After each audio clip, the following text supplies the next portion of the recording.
We are now on the top I of came later. Ayin Heyo with base. What do you say, Jerry? I said I came late. I should stay a little late. You can. Okay. The Gemara says on the top of Daf Ayin Heyo with base, the last word in the first line, Mikan, from the fact that the Torah says, Ba'erev basar lecho limda Torah derech eretz. The Torah tells me about basar. What's it telling me about basar? Shelo yochal adam basar ela b'layla. The proper time to eat meat is at night, because during the day it's a little bit more hard to digest meat, and it makes you very tired. Better eat it at night. And that's a health trick, a health, tip that the Chazal learned from this pasuk, Ba'erev basar lech. By the way, I heard that somebody is preparing a major barbecue this Sunday night to break your fast. I think it's crazy. The worst thing after a fast, this is a long, long fast. I don't have to tell you. We're going to end at about 8:30. I don't know what time. To eat meat from the grill, I don't know. If you can survive that, you have a very strong stomach. So it's not always the case that eating meat at night is a good thing. Abaye seems to assume that we encourage a person to eat a major festive meal during the morning so he could see his food. So the Gemara answers, it doesn't mean that Abaye says you have to eat your sudi, your main meal, during the daylight hours. He means you have to have light. And if you can have an avuka, you have electricity at night, that's good enough.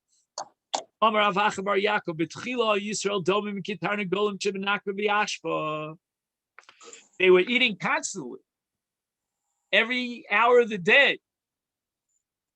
They talk about COVID-15. You heard of that? COVID-15, that's the 15 kilo that you gained during COVID because you're stuck at home and all you do is eat the whole day. It's interesting. Nobody knows, where do we have this concept of breakfast and supper? Where did it come from? It came from Moshe Rabbeinu.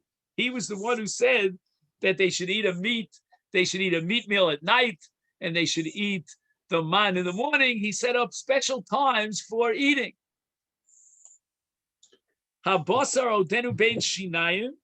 The Torah speaks about the punishment that was included in the great miracle of the Slav when Bnei Israel, banged on the table. They demanded meat, and the Slav came down, and it seems that the meat of the Slav was still stuck between their teeth, and immediately chara ba'am, af Hashem chara ba'am, vayach Hashem ba'am, makara ba'od. So the impression you get here is that the punishment for their complaint was immediate.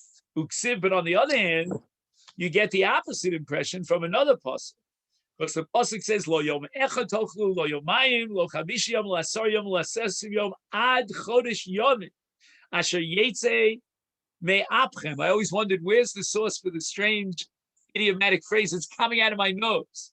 It came from this pasuk, asher yetze me'apchem. But it seems that only after a month it started coming out of their nose. There was no immediate punishment. Ketzad, Beinanim lialter Mason. Those who weren't such great saints, but they weren't Rishoyim, they were some in the middle. The tzaddikim are not included in this punishment, but the Beinanim should have known better. They would get punished immediately. Odenu ben Eshrinaim. So they suffered a very quick, swift death. But Rishoyim, it's Tarim, V'holchim ad Chodesh Yom. From the beginning of the month until the end of the month, they were suffering tremendously an entire month. Reminds me of the Chazal about Shira Sayam. There were different mitzvim, those who were not such bad Rishonim, whatever that means. They immediately sank and died at the bottom. Now the pasuk says, "Vayasvu es haslav." They collected the slav. I think in English they call it a quail. We don't know exactly what it is. We'll call it a slav. Hamamit Osaf Asora Chamor Vayishtechu Lahem Shatoach Svivos HaMachne. Sounds like they laid out the slav around the Machne. Omrei Shlokish Al Tikri Vayishtechu. Don't read it Vayishtechu. They spread it around. Ela Vayishchatu. They were slaughtered. Wow, that's a heavy punishment. Malamed Shenischayvu Sonem Shel Yisrael Shchita. So Ne'em Shel Yisrael is a euphemism for the people of Israel, and they deserve shchita. They deserve to be slaughtered. Hatam shenischayvu shchita mishum shenenshu mida keneged mida mashe bikshu basar taiva basar chulin she'eno mikarban shlamim. During the 40 years in the midbar, they were meant to eat meat only from the karban shlamim of the Mishkan, and they demanded meat of chulin. It's called basar taiva, and all that was shalom kehogen. Because be'odava midvar basar taiva osalen mishum shchutei chutz, which is a sugi in chulin daf tes zayin, and for this terrible avera of eating basar taiva, they deserved shchita.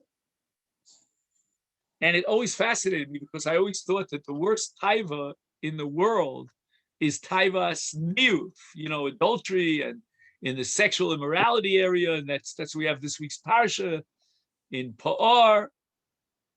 And I don't know why, Jerry, you used to come to my Meshech Chochmah Shir. I don't know, you stopped coming. Anyway, in the Meshech Chochmah Shir, we discussed this at great length. And I always thought that was the most severe taiva that you could have. A taiva that repeats itself over and over again throughout Tanakh. But you see here that the taiva for eating, for food, in this case for basar, is also a central taiva, and it should not be put on the back burners. The punishment for asking for basar taiva was shchita. Shatoach. What does this word shatoach mean? Laid out. Tana mishmei Rabbi Yeshua ben Korchal tikri shatoach ella chachot melamid sheyard lem Yisrael min aman davar sheton shchita. In other words, the pasuk here of shachot is not indicating the punishment, as we saw in the previous brisa, but rather it's indicating the obligation of shchita, that you cannot eat from the slav unless you shechted it properly first. They weren't sure, apparently, that this bird has the same status as any other bird and it requires shchita. And that's what the Torah was teaching with the word shatoach. Omar Rebbe just completely rejects this drasha.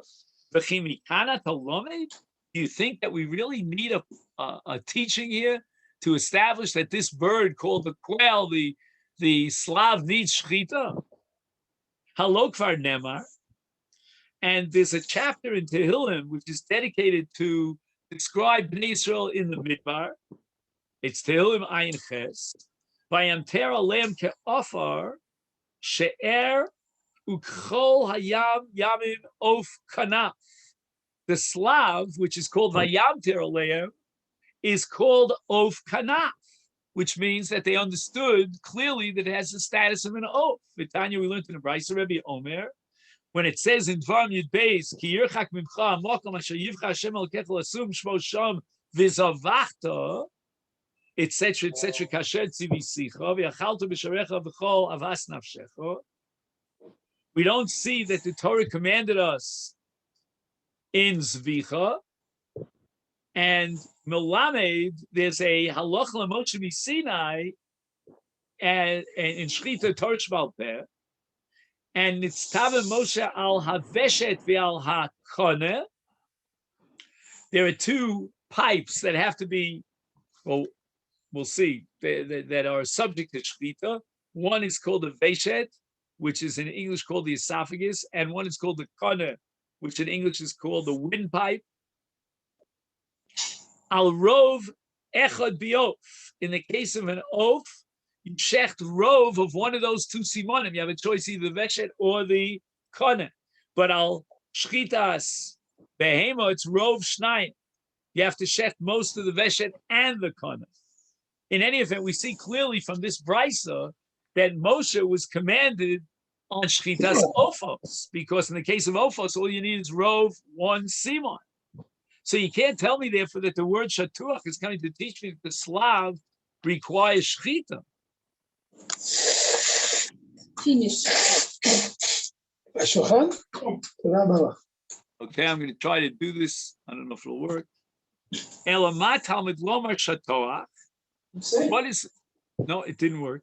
What is the word shatoach teaching me? Malamed sheyard lehem mashtechim mashtechim. that the slav fell down on the ground, layers and layers. It was spread around the ground. They didn't even have to catch it and organize it in any fashion. It was munach bifneim. It was layers and layers on the ground.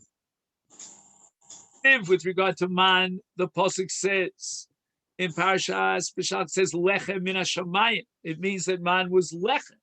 Uksiv, but there's another pasuk in Bamidbar Yud Aleph. V'hoya tamo kitam l'shed hashemen. The tam of man was like that of oil. Uksiv is a third pasuk in Shmos, and it says alaman. V'taimo kitzapiches hadvash. It had the taste of honey. How do we reconcile this? Amar Rab Yossi Rab Chanina Linarim. For the young people, the young adults, we call them adolescents today, it was lechem. A young adult needs to fill his body with good, healthy bread. The zkanim, the older people, they had the time of the mind was like shemen. That was a good taste for the older people. I'm not sure exactly why older people like the taste of oil. I'm not sure about that. Litinokos, dvash. The young babies, they like the sweets. So for them, the time of the man was like the time of dvash. Siv slav. The word slav is written with a shin, but the dot over the shin is on the left side, which makes it into a sin, like a sama. The karinon, so even though the ksiv is with a sin, with a shin, but the kri is slav, as if it was written with a sama. Rab Chanina says, Terry, is there any way you could mute your microphone? Because I don't know, it's not working on my end. I tried to mute it and it's not working. I'm sorry, I didn't know it was on. Yeah, if you don't mind, just that I can't concentrate. All right. So now, how do we reconcile these three psukim? No, I'm sorry, we already reconciled. I lost my train. Why does it say Slav and we read it with a samach? Rab Chanina, this teaches us that tzaddikim ochlem osokis b'shalva, and Rishayim ochlem sovadomlem kis silvan. Silvan are thorns. So when the tzaddikim ate the man, it was like a Slav with a shin, which is shalva. The word Slav has the same letters as the word shalva if you read it with a shin, except for the hay that we had on, but it means that they ate it with a very comfortable, relaxed atmosphere. But the Rishonim ate it and it was like sticking in their throats like kotzin, like thorns, which is in Aramaic called silvan, or silvin. Amrab Chamabar, Amrab Chanabar Rava, Arba mine Slovhen. There are 4 types of Slav. In other words, the word Slav is a generic term that has 4 subcategories. The Eluhen, Sichli, Kivli, Pisyoni, Uslav. Again, we don't know what these are, but Ma'alya Dekulu, the highest quality of these 4 was a species called Sichli. The Griya Dekulu on the bottom of the barrel was Slav. The Havi Kitsi Porta. And the Slav was very small. So you can imagine if it looked like a small bird, then how much meat would you get out of it? That's why it's the lowest of the 4. But Mosvina le betanura, but a miracle happened, and they would take this very small Slav, this little baby Slav, and they would put it into an oven, Mosvina le betanura, and guess what came out? Tafach. There were, even though it's a small bird, it had a lot of fatty shuman to it, and the shuman blew it up. Vahavi mile tanura could fill up the entire oven as a result of its blowing up. Umaskine le'atlesa rifi, and then they would place it on top of a pile of 12 kikros lechem, one on top of the other. And Hachrona, like this, like the princess of the pea, Eina necheles el yedei tarovas. It was so saturated by the fatty oils of the Slav that you could not eat the lowest bread it had received. The abundance of the shemen of the shuman had seeped down into the lowest bread, and you couldn't eat it. It was too oily to eat it straight. So you had to eat it with a tarovas. You had to mix it with other foods. Now the Gemara wants to explain how the Slav came down from Shamayim. Rabbi Yehuda mishtakach le beidoni. Now this is amazing. We're talking about Amoraim. We know that the Slav miraculously came down from heaven during the 40 years in the Midbar, but the Amoraim are 1,000 years later, right? And Rabbi Yehuda mishtakach le beidoni. He had Slav that he found between the barrels of wine in his wine cellar. And this came down straight from Shemayim. Rav Chizda, Mishtakach leBeit Sive. He would find these birds, these Slav birds, amongst his wood, the logs that he had at his log shed to keep the campfire, the fire going. Now, the Torah says that in Mishlei, Eis Chaim Hilamach Zikim Ba. So the Ben Yoda, one of the commentaries here, the Merichai, he says that the Zchus of Torah of Rav Chizda, he was the giant of Torah of his time. He was the Rebbe of Rava. Anyway, he, B'Zchus, his Eitz Chaim, his Torah, he found these Slav between the Eitzim. Rava Maisile Arise Kol Yoma, the Aris, the sharecropper of Rava, would bring for Rava on a daily basis Slav that he found in the Sada, in the field of Rava. Rava had plantations, and his sharecropper would locate Slav in the fields, and he would bring it to Rava. But Yom Chad Lo Asi, he didn't come. Omar, so Rava says, "My hi, what's going on? Why didn't you bring me Slav like you do on a daily basis?" And the man apparently didn't have an answer. So Rava was going to investigate this on his own. Solik Igra, he climbs up to the roof, and Shamei Liyanuka, and he hears that one of the children up on the roof is learning Torah and is quoting a pasuk. Maybe that again, Yiladim on the roof, I don't know. The Ka'amar, which pasuk was this child reciting? A pasuk in Chavaku. Shamati vatirgaz bitni. I heard some very bad news, and my heart just simply shook inside of me. So Rava knew that this was a sign that something bad had happened. Amar Rava said, Shmamina noch nafshe drav chizda. That the only reason that the quail, that the Slav was falling daily into the plantation of Rava was because of Rav Chizda. Rav Chizda was Rava's Rebbe. He was also his father-in-law. Rava was married to Rav Chizda's daughter. And he knew that if there was no longer Slav, it was because his Shver, his father-in-law, had passed away. Noch nafshe Rav Chizda. Ubadil Rabba Ochil Talmido. And the zchus of the Rebbe is the ability, expressed itself in the ability of the Talmud to eat the quail. Once Rav Chizda died, Rava did not receive this slav in his plantation. Ksiv, the pasuk says, "Vatal shichvas hatol, vehine al pnei midbar dak mechuspas," and the pasuk means that the tal would come up from the oretz and move, in a sense, towards the sun. The man could be seen on the surface level of the ground of the wilderness of the midbar, and it was like, it could be described as dak michus pas, something very subtle, very thin.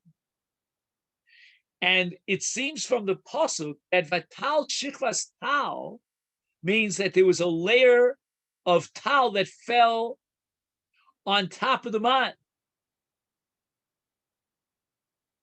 Uksiv, we have a pasuk that says, a different pasuk, uberedes hatal al hamachna lo yered haman olav.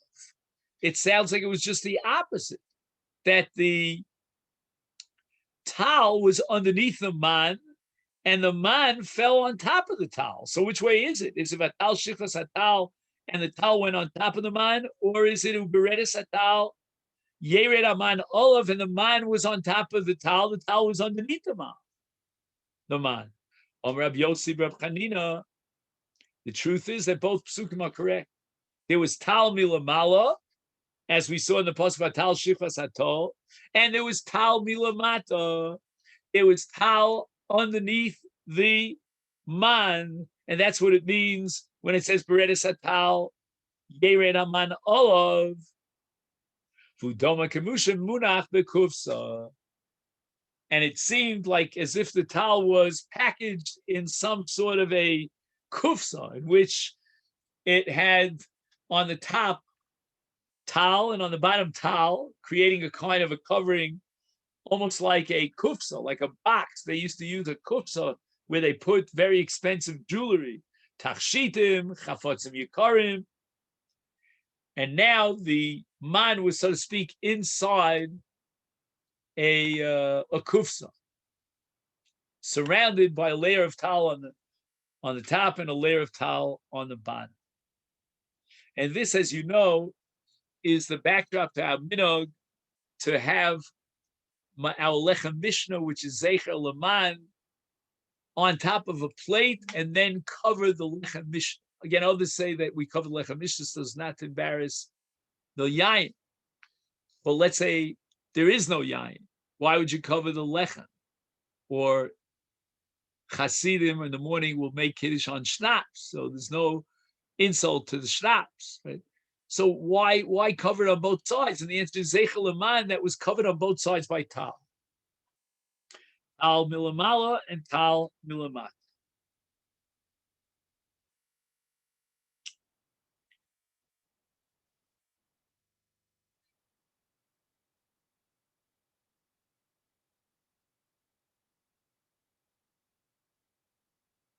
Now, we said before that the Na'arim, their man was lechem. I wonder if you put tal on lechem, tal underneath lechem. I don't know is that healthy for the bread? It gets all soggy. But maybe it means that the Na'arim had a taste of lechem, not that it was physically lechem. Dak michus pas. The Gemara wants to know, what does this word michus pas mean? Dak, we understand, means thin. Amrei Shlokish, davar sheni moach al pisas hayad. It's something that dissolves in the hand when you put it into the palm of your hand. And if you were to wipe your hands, rub one to the other, then the towel would completely disintegrate. Now, it seems that what's going on over here, and I'm basing myself on the Marsha, is that when he took the man into his two hands and he rubbed the man with his two hands, he would remove a klipa, some sort of a chaff, some sort of a kernel or a covering, and then he would eat the man. And the word mechuspas, if you split it into two words, you get mach and pas. And mach and pas mean nimoach al pisas hayat, that it would be dissolved in the palms of the hand. Now we have an additional interpretation. Rabbi Yochanan Amar, Dovar shenivla b'masayim v'arboim u'shmonim eivar.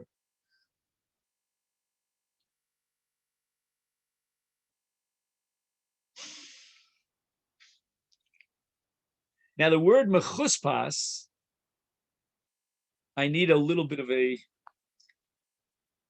piece of paper here for this. See if I can quickly work this out. I meant to do this before. Mechuspas is 48, 6, and that's 50, 54, and 60, 114, 80, and 60.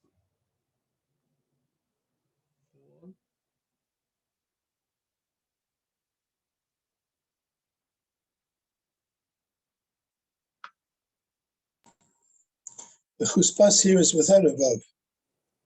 It's without a vav. Okay, let's see if we take out the vav, is -6, is 248. Is that correct? 8 and 6 is 14. Excellent. 248.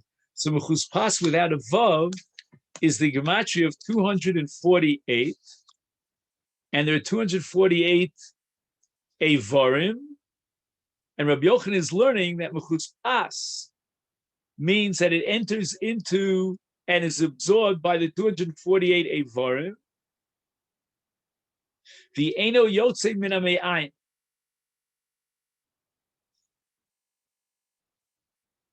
So the Gemara asks mechuspas tuvahavi. Omer Rav Nachman bar Yitzchak mechuspas ksiv without the vav. Tana Rabbana, we learned in a brayso lechem abirim ochal ish. Getting back to that pasuk, that chapter in Tehillim Ayin Ches that describes the man, it's called lechem abirim. What does that mean? Lechem of the mighty people. Lechem shemalochi achois ochlim also divrei Rabbi Akiva. It's what you would call today angel food.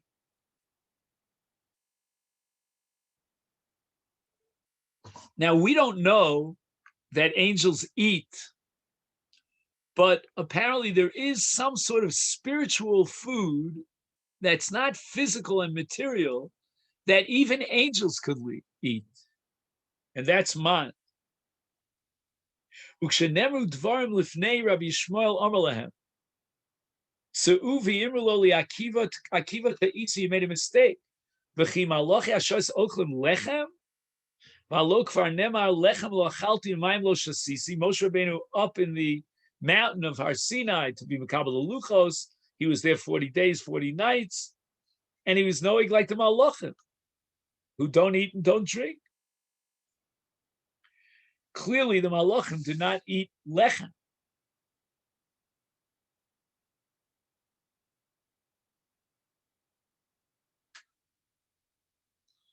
So now we have a problem, because what does the word abirim mean? Rabbi Akiva says abirim mean to angels. Rabbi Shmuel says angels don't eat, period. Elamani makayim abirim. How do I interpret, says Rabbi Shmuel, the word abirim? Lechem shenivla b'masayim v'arboim uchshmonei varim. And he's taking the word avarim and he's using it for the word abirim. Again, you'd have to add a yud after the aleph of abirim, and you get a varim. Actually, you have to take the yud after the beis and push it towards the right after the aleph. But in any event, there's such a striking similarity between these two words, abirim and a varim, that we're going to accept the drasha that we had earlier with regard to mechuspas.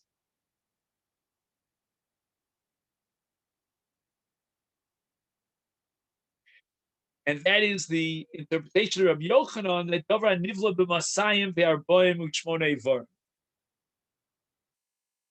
So this breakthrough that we had in Rabbi Akiva, and that is that man is angel food, and there is such a thing as a kind of spiritual food which even the malachim will eat, that's rejected by Rabbi Shmuel.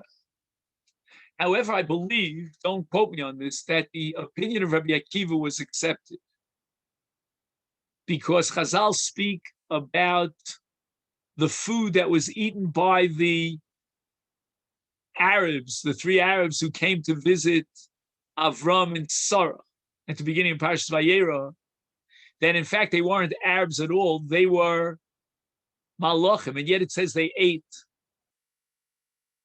But Malachim don't eat. So the answer is they ate man. What do you mean they ate man? Did Avram and Sarah feed them man? Torah says exactly what they were fed. But the answer is that the food of Avram and Sarah was so elevated, it was so spiritual and angelic, that it became like the man, and the angels, Lechem Abiru, will eat the man.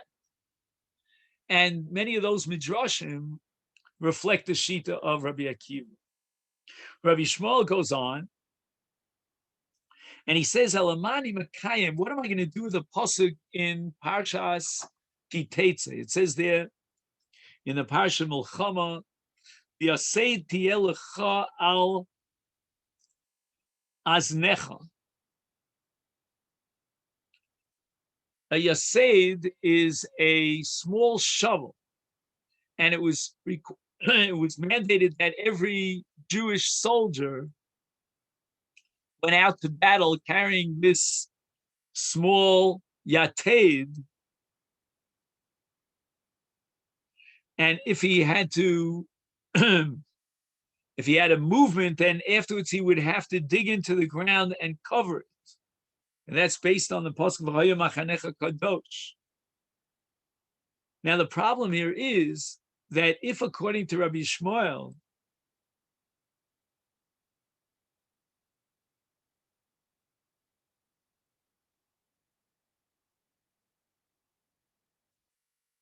the man was absorbed into the 248 Evarim, and this was during the 40-year period in the Midbar man, so why would the soldiers be required to carry along this shovel? There were no bowel movements because there was no waste product in the man. It was pure, healthy man that sustained 248 ligaments in the body.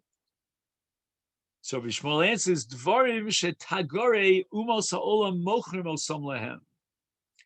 And in addition to man, they purchased merchandise, in this case food, from Tagre Umos Ha'olam,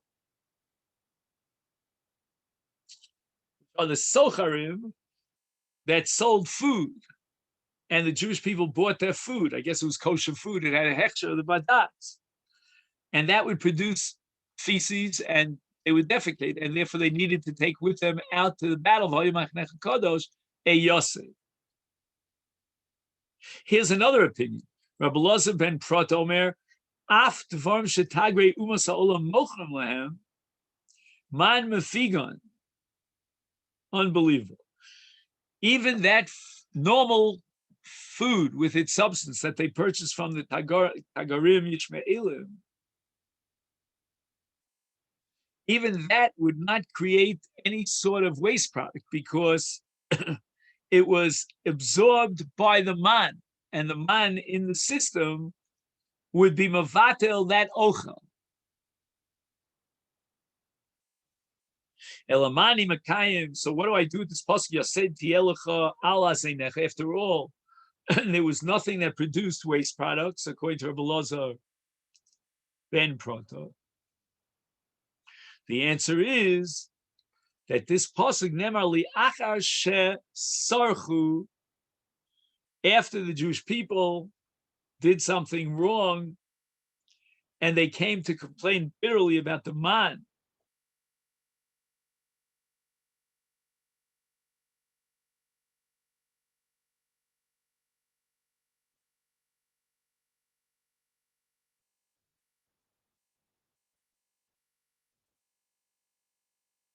So Rabbi Elazar says that from that time and on, after they complained bitterly about the man, they said, "Nafshenu kotza b'lechem haklokal, Omar HaKadosh Baruch Ani amarti yiyu k'malochi hasharetz." I had declared that you could eat the man, and you would not have to defecate at all. The Akshav, now you don't want this gift, this great gift, this miraculous gift of Maloche Ashares. Ani matriach osam shalosh parsios. They would have to go to defecate a journey. They'd have to take a journey of shalosh parsos in order to defecate because of the kedusha samach tichsiv, as the pasuk says, "Vayachanu al hayarden mi beis hayishimos ad ovel hashita." Yoma Rabbi Barchana Ledidi Chazaliyahu Asra. I saw that place where the people of Israel encamped. Bavi Tlosa Parse, and its length with Sholosh Parsos. Now he doesn't tell you. If I'm not mistaken, a parsa is 2,000 amma.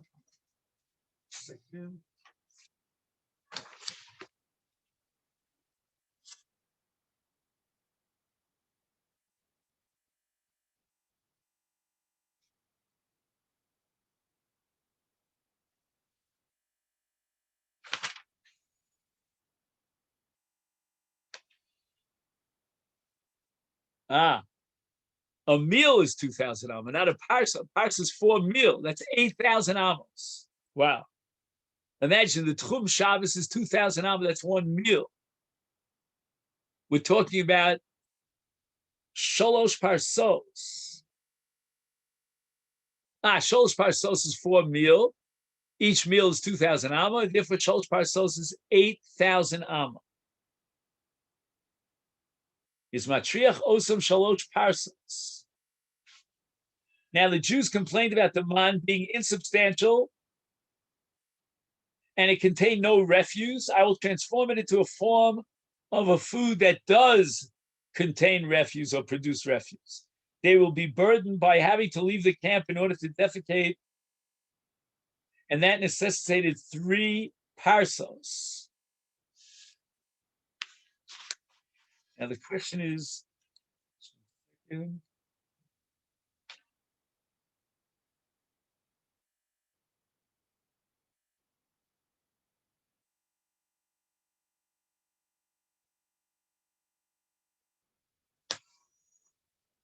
Rashi tries to justify why they were complaining so bitterly about the man.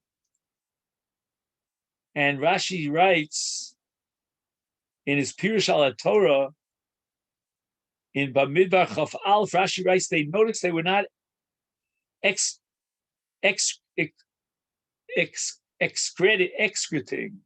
right? They weren't defecating. They feared that there was an accumulation in their intestines, which would burst. I guess there was a lack of bitachon. The Israelites camped alongside the Jordan from Beis HaYeshimos until Evel HaShitim. Rabbi Baruch HaChana said, I myself saw that area, and it is 3 parsos squared. We don't have that in our Gemara, squared. The area encompassed by Beis HaYeshimos on one side, and Avel HaShitim on the other side is 3 parsos by 3 parsos. Vitana, and we learned in a brisa regarding the Midbar, Kishenifnim, when they relieved themselves, they had to defecate. Ein nifnim lo lifneim v'lo tzadideim. They did not defecate in a place ahead of them, meaning in the camp, nor in a place alongside of them, el lachoreim, behind them. So people who resided, let's say, at the front of the mountain would have to walk 3 parsos to reach that area where they can defecate outside the camp.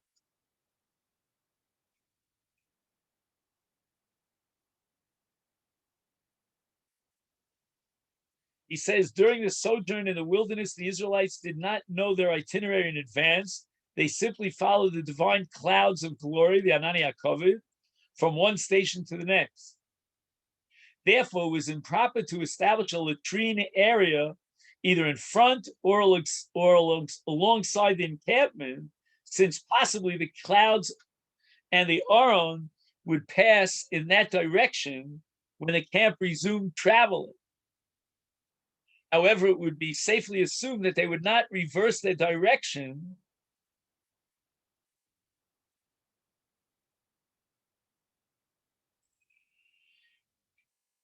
Okay, V'ata nafshenu yevesha ein kol. Now our lives are parched, there is nothing. Omru, osid man zeshetipech b'mei ehem. And this is the basis for that Rashi that we said before. They were afraid that their intestines were getting clogged up.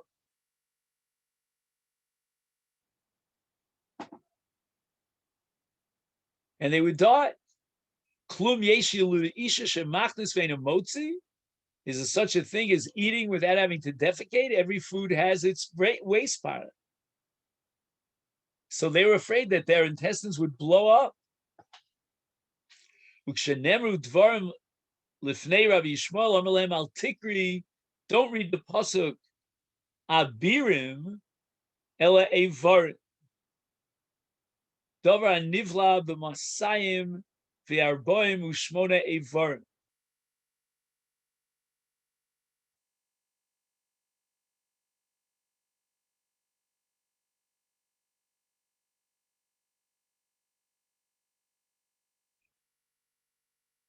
Elamani makayim v'yesed tia lecha al azeinecha v'dvarim sheboin lehem mimedinas hayam, as we saw before. That which they purchased was food. But now we're saying there's an alternative interpretation that they had waste products because God took away, after they complained, that element of miracle. Davar acher lechem abirim ochal ish. Now we're saying that each is a reference to Yisrael. Who is this ish? On daf ayin vav and aleph. Ze Yoshua. Sheyorad man kenegdo. Man keneged kol Yisrael. In other words, when Moshe went up to the mountain, Yoshua pitched his tent at the foot of the mountain for 40 days, 40 nights. How did he sustain himself? And the answer is there was special man that fell for Yoshua. And that's the drasha of Lechem Abirim Ochal Ish. Ish is a reference to Yoshua. And how do we know this? Ksiv Hacha Lechem Abirim Ochal Ish. Ksiv Hasam.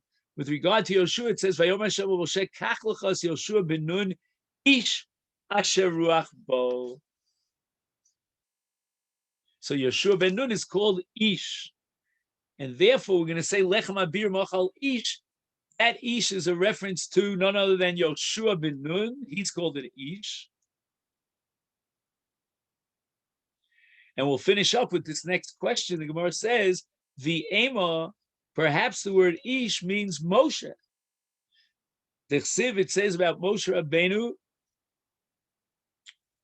This is, if I'm not mistaken, at the end of Parshas Baloscha, it says, "Ve'ish Moshe onav miod."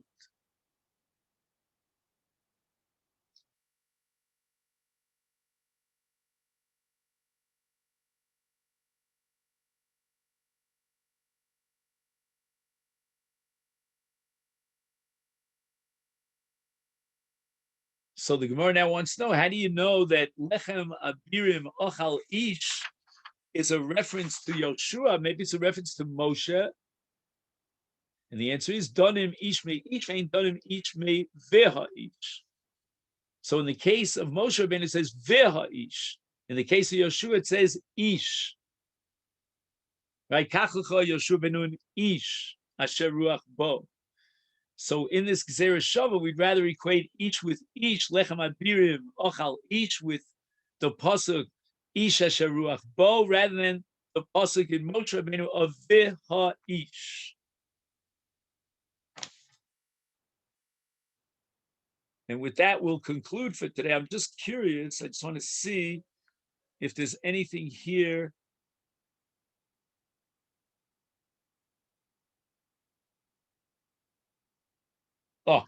Baruch Hashem.